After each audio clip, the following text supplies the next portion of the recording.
Welcome to Justice Beyond the Bench, a podcast by the International Association of Women Judges.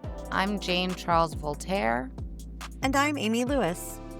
In this series, we spotlight women across the global justice sector who are leading efforts to advance gender equality, strengthen judicial systems, and champion inclusive leadership.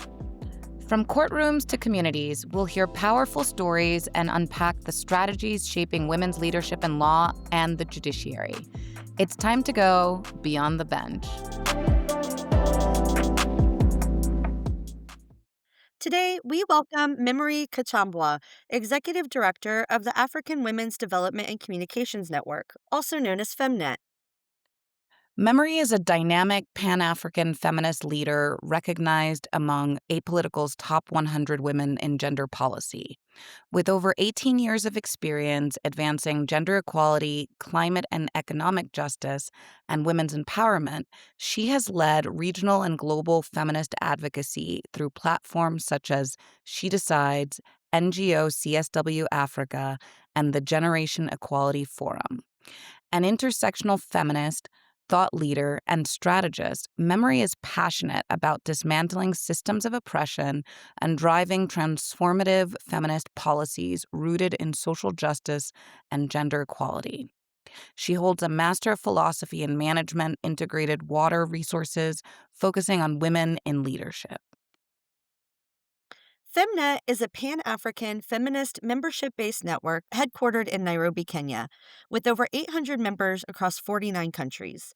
Since its founding in 1988, FEMNET has served as a leading convener and advocate, facilitating knowledge sharing, capacity building, and collective action among African women's organizations. Through advocacy at regional, continental, and global levels, FEMNET drives progress on issues such as women's leadership and governance, economic justice, sexual and reproductive health and rights, ending gender-based violence and harmful practices, and strengthening the women's movement across Africa. Welcome, Memory, to Justice Beyond the Bench, Visibilizing Women in Leadership and Law, FEMNET's Pan-African Strengthening Justice Movement. Welcome, Memory. Welcome. Thank you so much, Jamie.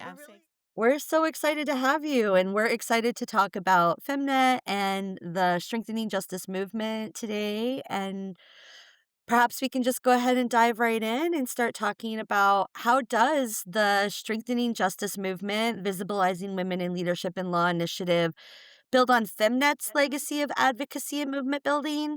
And for listeners who may not be familiar, can you briefly share about FEMNET's broader work and how it connects to this initiative?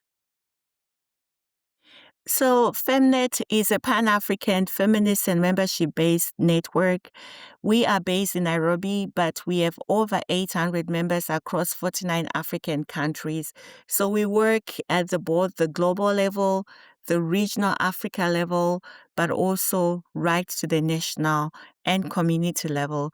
So what we have been doing over the years is that we've been coordinating, sharing experiences, ideas, information, and strategies for human rights, promoting African women's organizations through networking, communication, capacity strengthening, and advocacy since our inception in 1988. So we are really positioned as FEMNET as a convener, an organizer, a facilitator on dialogues and critical issues, and really amplifying women's voice in different thematic areas, in governance, in transformative leadership, in promoting women's economic justice, advocating for women's sexual and reproductive health and reproductive justice as well, ending gender-based violence and harmful practices such as female genital mutilation and child marriage, and also strengthening the women's movement in Africa. So I think broadly that's what the broader work that we do as FEMNET. Wonderful. It seems, and it's obvious from what you've just spoken about, that FEMNET just has such a long history of convening so many diverse actors. You talked about different types of organizations, policymakers. How does that experience Memory shape the design of this particular initiative with regards to visibilizing women in leadership and law? And how do you and your partners identify the gaps and opportunities for advancing women's leadership? How do you ensure, in some ways, that these voices from very different roles, regions, generations are included in the design? So, one of the critical issues that we know in terms of ensuring that there is gender equality is promotion, protection of women's policies and legal rights. So, in the design of our work, especially in this initiative, is to ensure that the policies that are developed are really translated and are meaningful to the women and girls on the continent. So it's working across with networks of Federation of Women Lawyers, bar associations, young women who are in law school, but also interacting with women who are also in the media, because to visibilize the leadership that women in law really make and the impact that they have, it's important to work also with the media. So we work at that intersection of working with networks. We've have a long history of working and supporting women in media networks. So linking the women in media and linking with the women who are at the forefront of making policies, designing the laws, pushing for regional norms and standards from the Convention on the Elimination of All Forms of Violence. And we've done quite a lot of work in promoting at the regional level, working with the Africa Human Rights System, the Africa Commission on Human and People's Rights, the African Union, the directorates within the African Human Rights system. But also, we also have specific organizations who are part of our network who also work at the African court. So just, the whole mix of it. I know it may sound very Mhm. complex, but yeah, that's how we have really designed to make sure that all the voices are heard. I think it's so important that we focus on this intersectional perspective, right? The different regions, the different generations, the different identities and perspectives that women have, and how we can elevate those and amplify all of those voices and come together in this community. Can you tell us a little bit more about the primary initiatives or objectives that are part of this specific strengthening justice movement, visibilizing women in leadership and law? And why is this moment particularly critical for elevating women's leadership in the legal sector across Africa? Our role is to really amplify the role, and I know our objective is to make sure that the work that the women in law are doing is actually, being popularized. It's known out there, and it's also shared within the different countries, the different jurisprudence. Some of the what best or good practices can also be amplified. I mean, we don't have to keep reinventing, but how do we learn from each other? How do we ensure that that leadership is really out? And I think we have managed to have it also, like you mentioned, make it intersectional, make it intergenerational. So our role really is that at this moment in time when we see a lot of the gains that we have, as a movement, and campus is rolling back. I think it is a time to also be able to say, you know, we have done so much and we can do so much. And we now need to be amplifying that and finding strength, finding solidarity amongst these networks to really make sure that those policies translate to women's and girls in all their diversity to their lived experiences. So it's really critical, I think.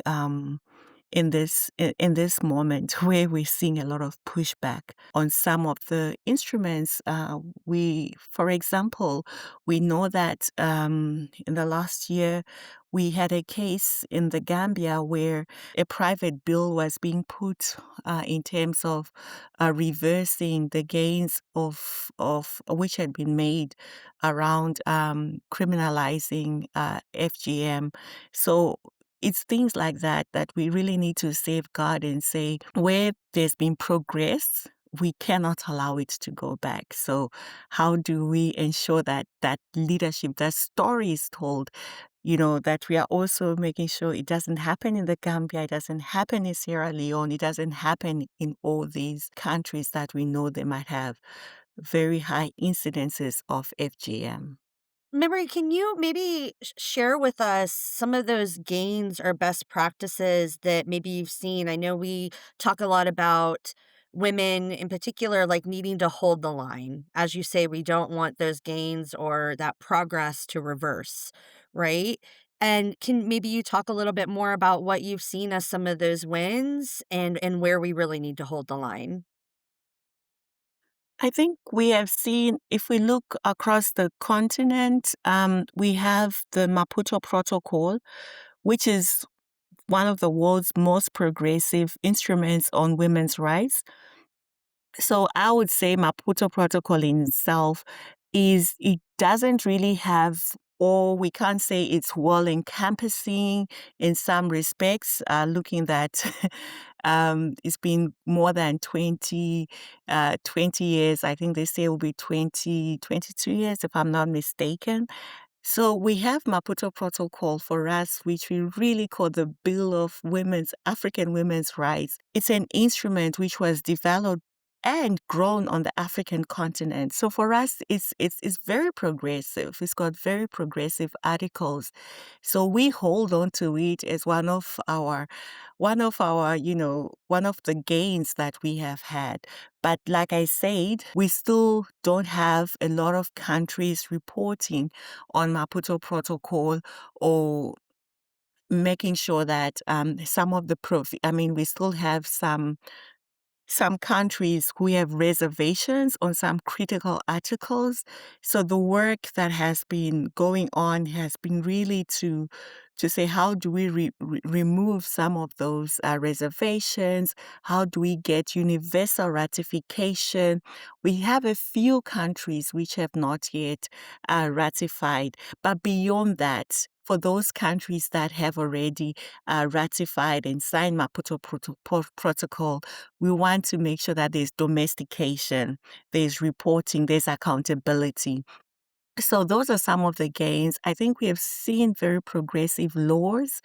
We've seen a lot of gains. We've seen a few countries having women as like in Kenya, our chief justice is a woman. We've seen it in other countries. Recently in Namibia, actually, it's very interesting how we have a female president, we have a chief justice, and the speaker of parliament who are all women, which means that if in any case, if anything has to happen, whoever will be replacing will be the presidents, according to their constitution, will be a woman, which I think is so strategic.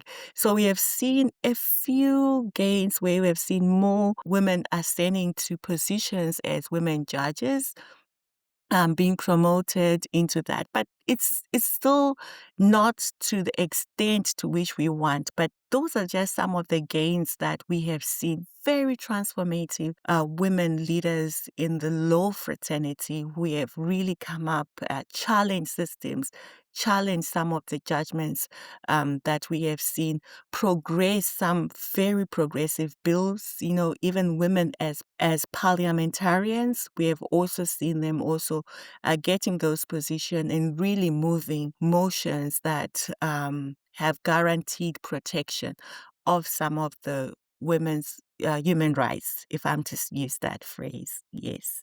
Memory, you talk about these incredible gains, yes, and women's ascension to positions of leadership across the continent, such as the example of Kenya with Chief Justice Martha Koome. But as we know, in IWJ and our own network of women judges and national associations through our Women in Leadership and Law program and over the decades have seen that there, continue to be those barriers that prevent women from rising. Can you talk about what are some of the most persistent structural or institutional barriers that continue to block women from making, you know, kind of consistent gains, let's say, and how those barriers might differ between legal roles? So, for students, judges, lawyers, policymakers, or even across the different regions of Africa. So, at a recent convening in Nairobi, one of the barriers that women in law were mentioning is the structural violence which still exists, the sexism that we still find within for women in law to practice. So, I think that's one of the barriers.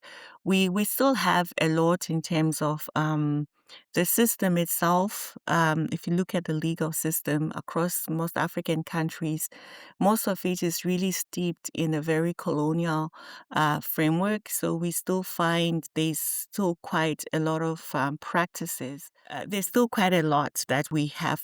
A lot of barriers that women still face in terms of them really exercising their roles and being able to have that free expression in terms of doing their work. And this is something that we find in all sectors in terms of the amount of violence for women who are in leadership. A lot of it is online violence, a lot of misinformation that we see, because of their position, because of their agenda. So there's still a lot of discrimination as one of the major barriers. And some of it is also, when you look at most of the women law associations in terms of them getting funding. The funding issue is still such a huge major gap for young lawyers who are getting into the field, having a platform where they can still connect with other lawyers who have been in the field. So, there's still a lot of tension around that. Yeah, in terms of, them being able to get that mentorship, that support system, which can really, get them to those spaces, because the spaces for women is so limited and there's a lot of squeezing for them. So a lot of structural barriers. We still find even pay gaps, like in some law firms, regardless of the capacities. Women lawyers sometimes are paid less than their peers who are male. There's still quite a lot of some of that. Memory, I think you make such an important point, not only highlighting the structural barriers or some of the even more insidious barriers around like things like pay gaps or, you know, women being still facing cultural or gender bias. But this idea, this notion that spaces for women are still limited. One of the things that we try to do through our associations at IWJ is create those networks and those spaces for women. And I know FEMNET has tried to do that as well with your convenings and your networks. And we actually met through one of your convenings and through our partnership with Co-Impact and other women in leadership and law partners. And can you tell us maybe a little bit more about why coalition building is essential for this type of change and why working with partners to create those types of spaces is so critical for sustaining this movement? Absolutely. I think it was great to really have the Association of Women Judges in when we met and meeting with the diversity of some of the network members. So I think partnership is so important because our work is interlinked. I think our common goal is really to ensure that there is justice and justice for women and girls across, for gender equality, for equity, for having laws that are responsive. So I think we can't do this without partners and multi-stakeholder partners, like working with women lawyers, women judges, women policymakers. I think that intersection is really important, and having a space where we can partner together, the women in the media or the media itself, because it is important in everything that we do. So I think partnership is really, really core, especially now where we see, there is decreased funding to support women's networks, women's organizations. So coming together is actually that's our way of doing things. So I think for me, it's important to have as many diverse partnerships as possible, to learn from each other, to leverage our power together. We can only do it through the different partnerships that we can forge. And I think that makes us really formidable as a movement, as the women's movement at the global, at the regional, and also at the national level. So I really feel that partnership is really, really key. And I think what working, with you and with the other partners that Co-Impact is supporting has really, like for us as FEMNET, expanded our network and the kind of work that we do. Can certainly agree that partnership as such a important tool, and it's at the core of so much of our work, and it's been wonderful to be able to leverage this connection that Co-Impact has brought us into, to see also what other organizations are doing and to be able to really play off of the strengths that each of our organizations bring to the table in advancing those overall goals that you mentioned, with regards to greater access to justice, accountability, and really addressing inequality and issues surrounding all of those ways that women and girls continue to be unfortunately victimized, not only on the African continent, of course, but around the globe. Memory as organizations, we tried to also identify and to look at the ways in which, despite the work that we push forward, right, that there's still pushback. And can you talk about some of the challenges that FEMNET continues to face and the work that you do continues to have in terms of pushing for women's leadership in law, and what lessons have you been able to learn about overcoming resistance to change that's necessary and change that's part of our goals? Yeah, so one of the things that we have noted is that the kind of pushback that we are currently experiencing, we've always experienced. It's just that now it's really knowing that it's a very organized, it's a well-funded movement which has had long-term goals.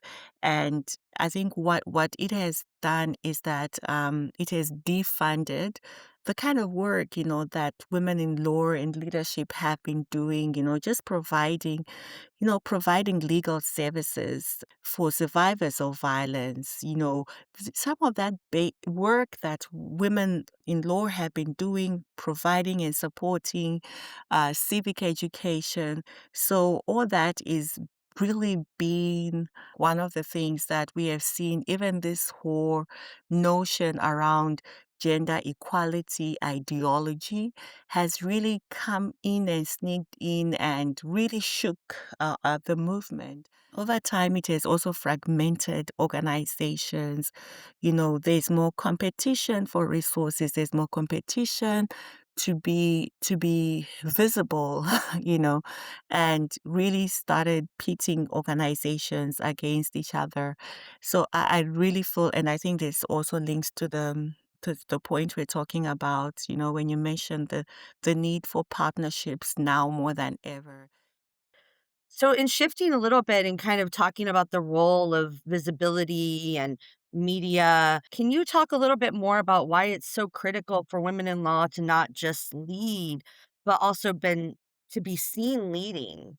It's so important, like you rightfully say, because I think one of the things is to break some of the stereotypes and to also provide a role model because it's you have to be seen to lead.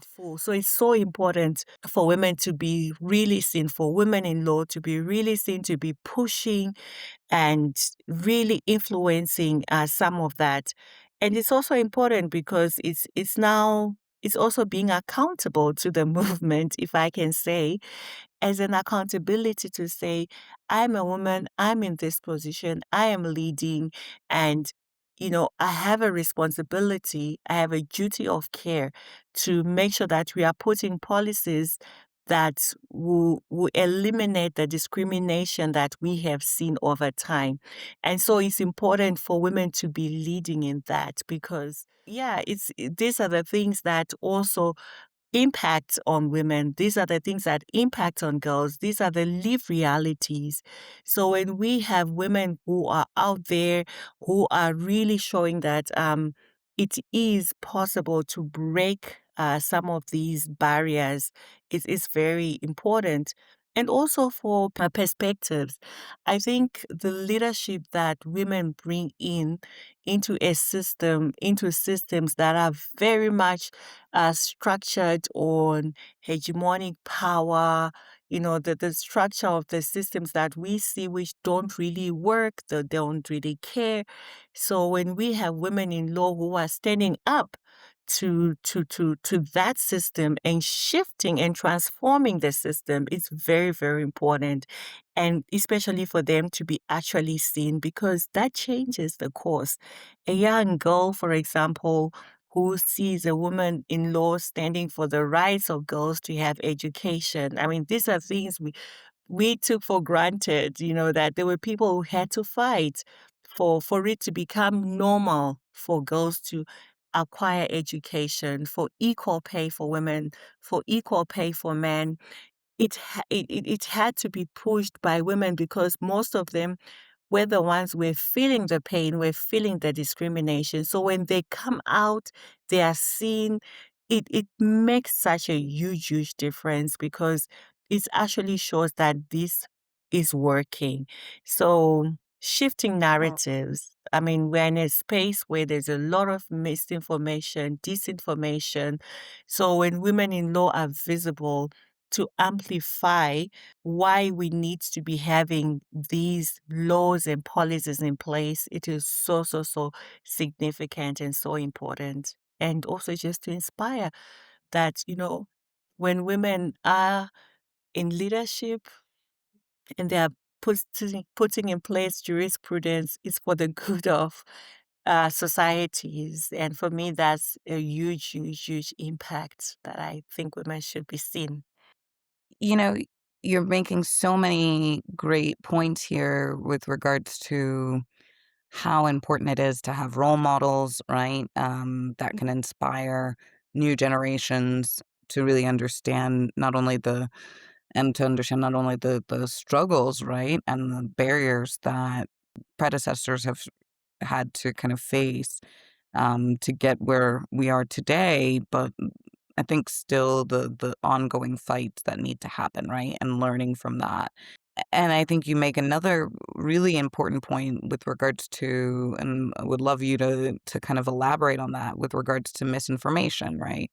And I know that at the Willow Pan African convening that FEMNET hosted several journalists from across the continent and launched a Women in Leadership and Law Media Toolkit. So can you talk about, when you say visibility and being able to lead and being able to be seen, we know that there's this other part with regards to how that story is told, right?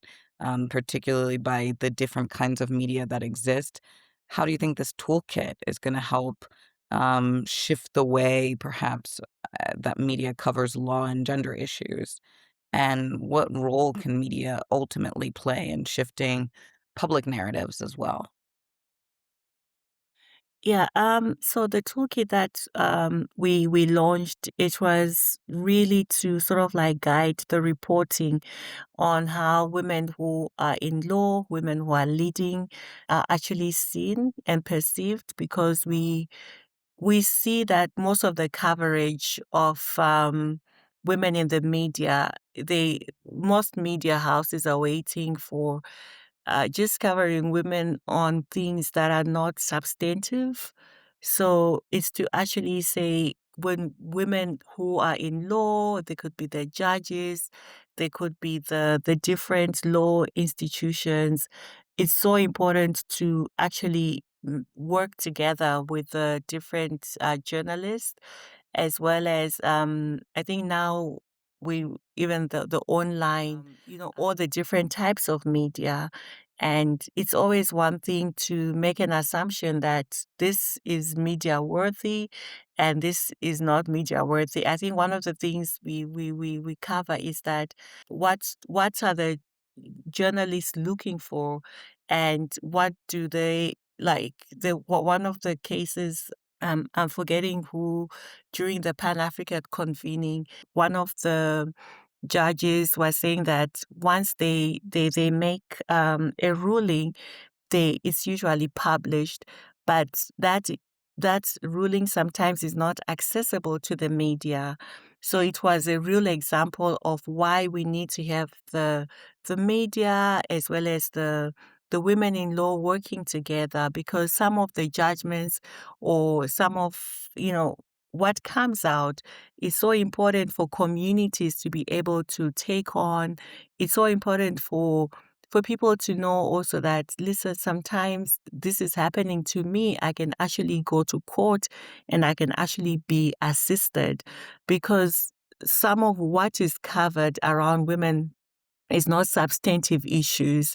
And it's so important because I think women who are in law are making tremendous judgments. They are shifting a lot in society, but it's not covered in most cases.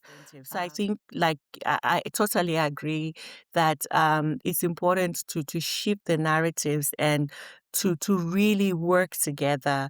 And this media toolkit was to provide some of that, to provide some of that to some of those tactics. We had very a lot of convenings, but I think after the Pan Africa convening, I was so amazed at how many articles kept coming out from the Gambia, Nigeria, South Africa, here in Kenya.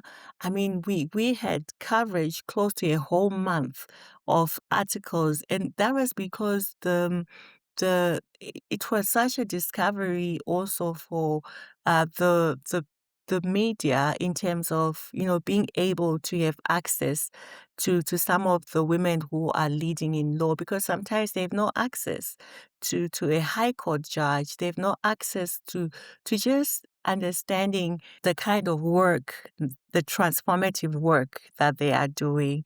So yeah, I really think it's so important to have both the media working together with the women in law, because we are in that era where it is important to be factual in terms of reporting, because there's so much out there, and also how different media can be used to ensure that the voices are amplified, the work that the women in law are doing is actually amplified as well, and we really get to hear those stories that someone else can be able to be inspired to now use. And also, it also helps making the judicial system and the justice system more equitable and more accessible as well. Because if you really look at the coverage, you find there's usually a huge gender bias as well. Or sometimes the stories which are covered are covered in a way where they are very biased in the sense, or very sensational, and not really bringing out the essence. I mean, I think there's certainly a lot, as you just, went through, that shows the tremendous impact that the visibility of women in leadership and law strengthening justice movement has had. And I think, as you mentioned, also specifically creating those networks, that aligned so well with, I think, also IAWJ's vision, and the strength ultimately that maybe our organizations have, in being able to mobilize across generations, across countries, regions, jurisdictions, etc. So, Memory, as we come to a close, we like to ask all of our guests, in one word, what do you think will have the greatest impact on advancing women's leadership in law? It can be one word, but I think political will and transformation. Transformative political will. We'll put it in one word. I think that really speaks to the heart of especially what you've kind of been talking about, not just with these like international foreign bodies or these international actors, but even the transformative political will of the media, even of those of us on the ground, right? And this power that we hold in the work that we do as part of civil society or as NGOs to kind of also showcase what's happening on the ground and tell the stories and create these partnerships so that, like I said before, media knows what stories to tell and so that we can kind of convene and connect in a way that leads to this transformative political will, that leads to actors actually engaging in a way that kind of shows the impact that you were talking about so eloquently. Yeah, absolutely. And I think also beyond that, I think it's just making sure that we are consistently, having the power of resilience with everything that's happening. Well, we still need a lot of leadership, women's leadership in law more than anything else because we need system change. And I think our systems right now, we're in a world where the rule of law in some cases doesn't really work. And we really need women to be there to lead in terms of making sure there's more justice, fairness, equality, and equity as well. Yeah, totally agree. Well, thank you, Memory. Thank you so much for joining us today and for sharing FEMNET's inspiring vision and the vital work underway to strengthen justice movements across Africa. I think today's conversation has really highlighted that visibility, partnership, and collective action are about more than inclusion. They're about creating spaces where women can lead and be seen leading. And when we get it right, the impact reaches well beyond the legal sector, strengthening communities and transforming societies as a whole. Thank you for tuning into Justice Beyond the Bench. If you enjoyed this conversation, don't forget to subscribe so you never miss an episode. Want to learn more about our work and support our mission? Visit us at iawj.org, where you can explore our programs, join our global network, or make a donation to help advance gender equity in judiciaries around the world. See you next time.